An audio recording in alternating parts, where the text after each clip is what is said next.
And we'll get into Mayan prophecy, what does NASA know, and so much more with our guest Gilbert Eriksen when we come right back on Coast to Coast AM. And welcome back to Coast. Gilbert Eriksen, our guest, the author of the Millennium Prophecy. Gilbert, what does NASA know? They know that Wormwood is headed this way. They know that there's not a darn thing they can do about it, and they're scared spitless. And they won't tell us. Well, hopefully tonight, George, it won't make any difference after this. But remember, Richard Hoagland put it, the lie is different at every level. And these people are so hidebound and caught up in their own deception and self-deception.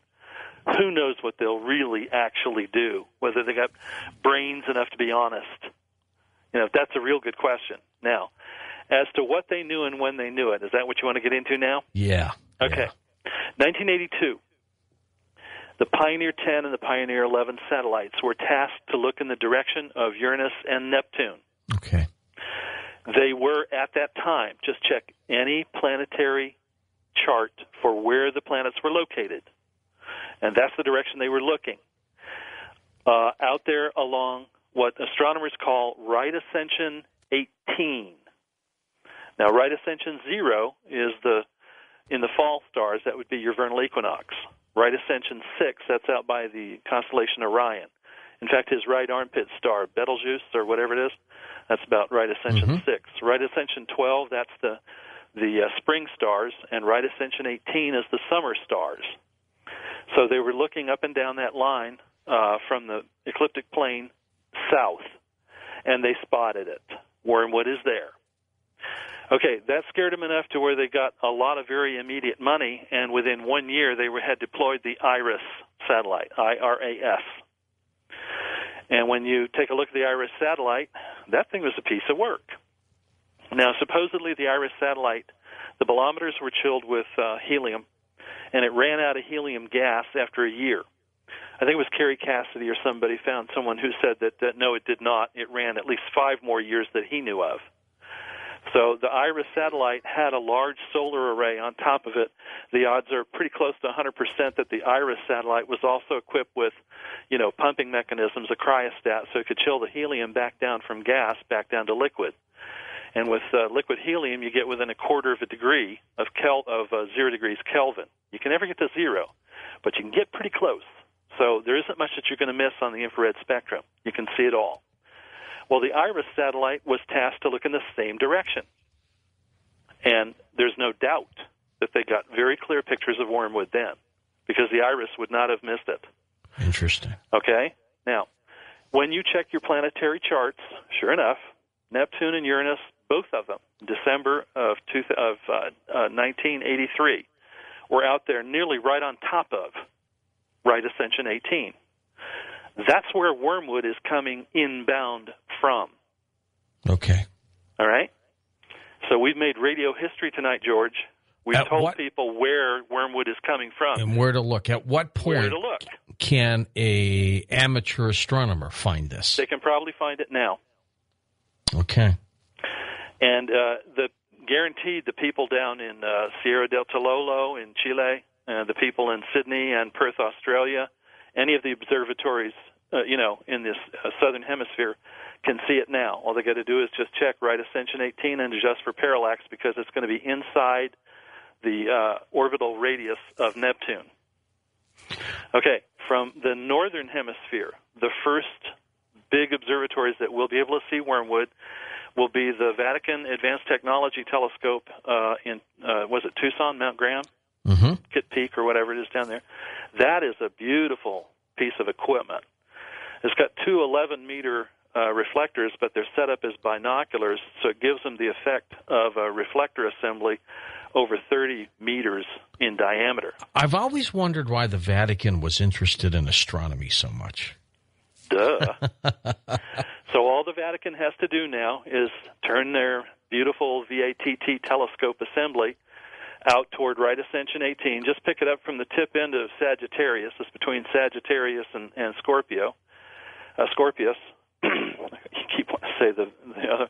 Between the Scorpion and the Archer, Sagittarius, right off the tip of the arrow. Or if you look at Sagittarius, it looks like a teapot.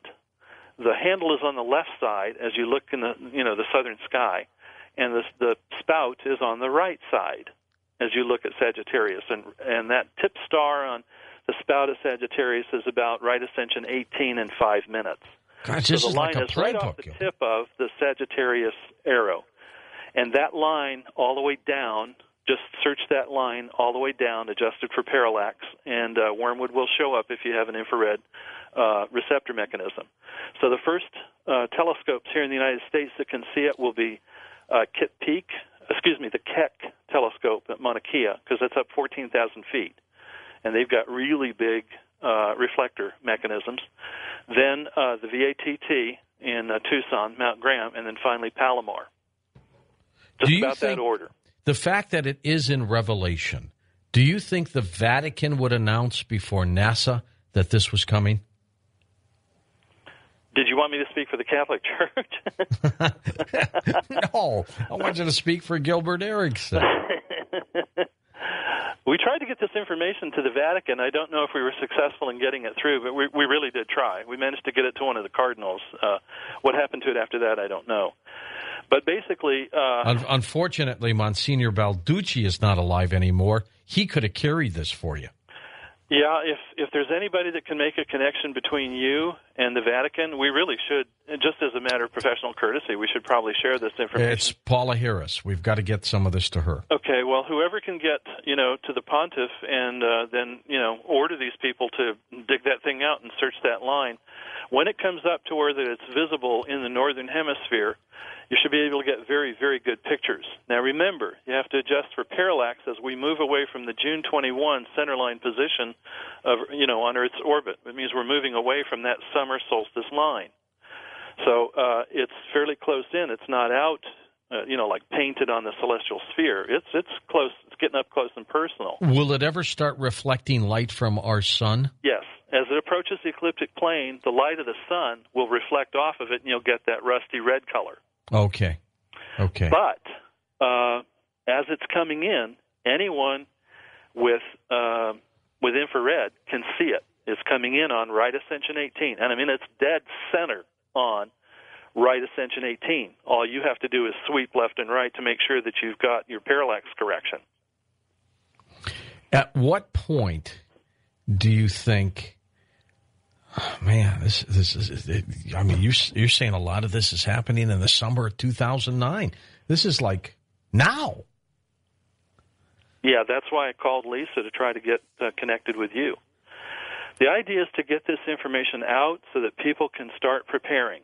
If we get the list I just read of the breaking of seal number 6, and that list of things happens, all hell is going to break loose here on the planet.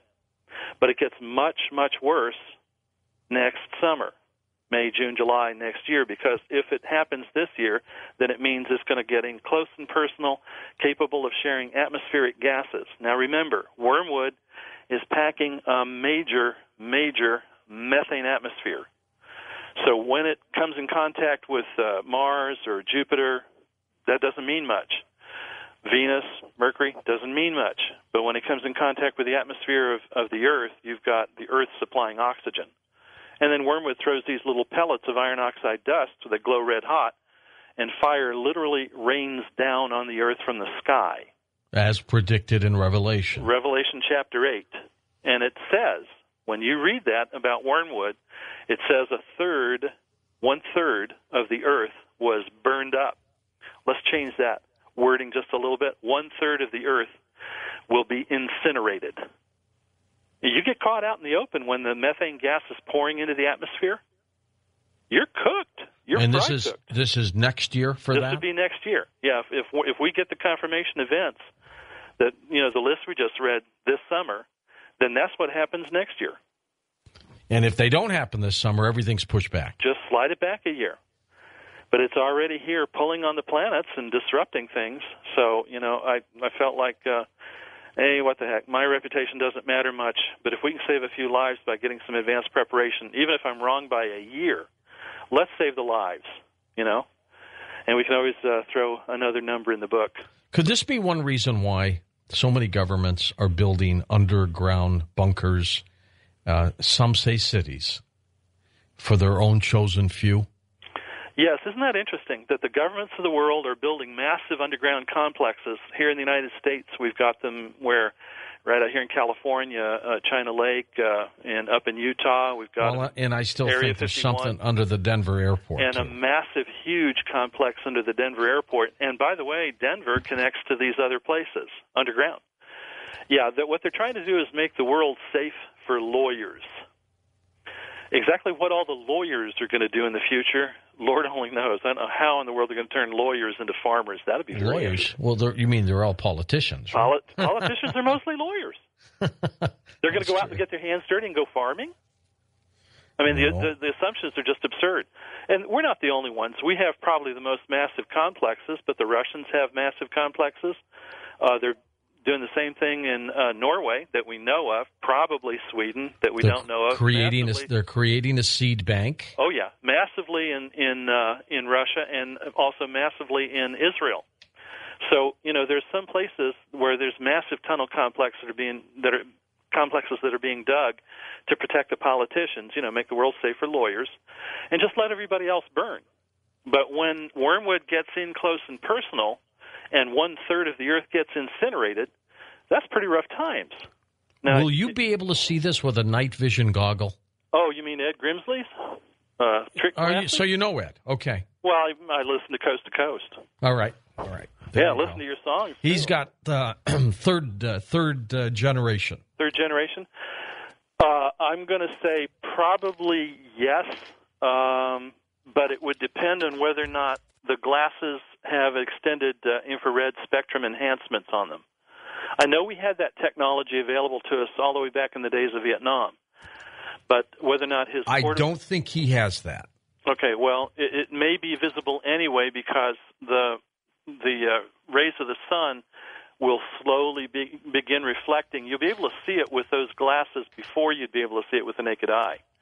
But the best equipment is still infrared right now.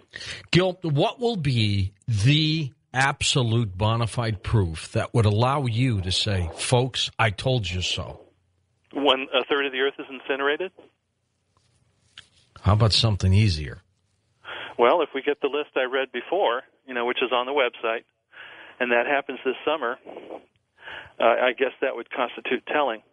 George, this is not fun stuff to talk about or try to warn people of. It's about as much fun as being told by God, okay, go and tell your best friend that by the end of next week, come Saturday next week. Or, it's like a doctor having, but listen, it's like a doctor having to tell someone you have cancer. He doesn't want to tell you, but he has to. Right, but it's about like having to tell your best friend by the end of next week you're going to be in a coffin, and you've got to go give them the news. There's nothing fun about it. This is not fun information. I'm just trying to tell you what I think the Revelation says as I try to read it as literally as possible and line up the science to support it, you see? And, yeah, doctors have to do that too. And that's got to be about the suckiest part of being a doctor. You try to learn how to heal people, and then you run up against something you can't do, and then you have to give the news. Is that fun or what? For years, scientists have theorized of this extra planet. We'll call Wormwood the planet. Mm-hmm. For years, there have been some out there that have said, folks, we've got an extra body in the solar system. Everybody's laughed at him, Gilbert. You're not laughing at him. When you string all the information together, Alexis Bouvard, 1821, the Bible, the designer of the universe says it's there, Revelation, 6, 7, and 8, and he says it's coming our way and it's got our name on it. Let's see, who else? NASA, their crazy games, the planet charts for the days that they were looking, the work of Zacharias Sitchin and Robert Sutton Harrington. Dr. Harrington spent 12 years. He was associate with Tom Van Flandern, right, at the Naval Observatory. He spent 12 years running simulations 24/7, something like 330 some odd thousand simulations to try to find out, which direction was Uranus and Neptune being pulled on. But he mostly used the data from Uranus because there's more orbital round trips. And he came to the conclusion that it was somewhere out about, roughly guessing, about right ascension 16, which puts it very close to 18, and that it was coming from the southern hemisphere, and the odds were 5-1 versus it being the perturbations coming from some other direction. 12 years, and that's a guy with a PhD in physics grinding the math the hard way. And, they make fun of him, and they shouldn't have done that. And, like I say, when one-third of the earth gets incinerated, nothing's funny anymore. I was going to say, what's left for those who survive this? Oh, boy. Then after that, you get the rise of the New World Order, and then you're going to have the release of the spirit of Antichrist, and the telltale sign that he's been let out of prison will be a massive infestation of a new form of insect that are poisonous locusts. They just eat everything, and if they're carrying a stinger of some sort. Oh, my. Like a scorpion? Like a scorpion. It says it burns like a scorpion when it bites you, but the interesting thing, it's packing a cocktail, probably viral, that has a reaction that makes you so sick you stay sick for 5 months on end. That's a nasty piece of work. It's a bad bite, I'll tell you. It's a bad bite. Doesn't Revelation talk about a couple witnesses who are witnesses to these events? Yes. Yeah, the Christian church is going to be removed from planet Earth because our turn to speak in God's name is just about over. See, as a Christian, it's my honor to tell people about Jesus, that they can have salvation in Jesus. That's an honor. He's the creator and designer of the universe. He's the sustainer, Colossians 1. He's the one who knows how it all works, and he's offering relationship, direct, royal family relationship with himself and God the Father. So that's my honor and my right as a Christian to do. If you want to be saved, you have to ask a Christian who knows how to tell you how to be saved. The Bible says there isn't any other name by which you can be saved. Okay, when the Christian church is removed, then somebody else gets the chance to speak in God's name. The problem was that back in the days of Daniel, that time was promised. Now, here's the interesting twist. That time was promised to Israelite people. Daniel 9:24. It says 70 weeks, it means 70 weeks worth of years, have been decreed for your people and for your holy city. And the first thing on the list, is it talks about the finishing the transgression, all the nasty stuff. But the two witnesses, plus these 144,000 Israelites and Jews, will be scattered all over the world, and the two witnesses will be in Jerusalem, and they will be able to tell people what's going on. Are these witnesses here now? They must be. No, they are dispatched from the throne of God the Father. They actually, if I had to guess, I would guess one of them is Enoch, and the other one is Elijah. And the Old Testament in Zechariah refers to them as the sons of fresh oil.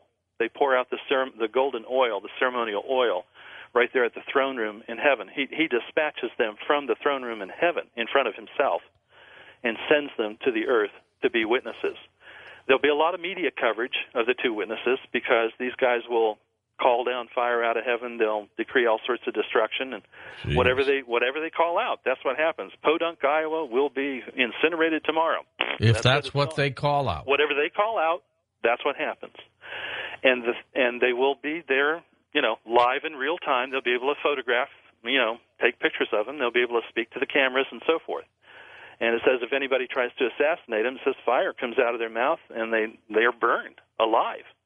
So the two witnesses are some pretty nasty dudes, but it looks like, and that's, again, it's a guess, I think one of them is Enoch and the other one is Elijah. And these people, plus the 144,000 Israelites and Jews, are going to be the replacements for the Christian church to speak in God's name. So that's what's coming. That's what the two witnesses, the ministry that they have. Yeah, they haven't arrived yet, but the day that the Christian church is removed, they will show up in Jerusalem. They'll be there. Millennium Prophecy. Do you get it off your website? Anyplace else? Right now, it's just off the website. We're still trying to get that up and running. But, it's really hard to get a good website going, especially one that coast to coast won't crash. But, exactly. Stay with us, Gilbert. We'll be right back. We're going to talk about Mayan prophecy next on Coast to Coast AM. Hey, next hour we'll take your phone calls with our guest, Gilbert Eriksen. Have you subscribed to the After Dark magazine yet? Well, you can very simply by calling 1-888-727-5505 or go online at coasttocoastam.com.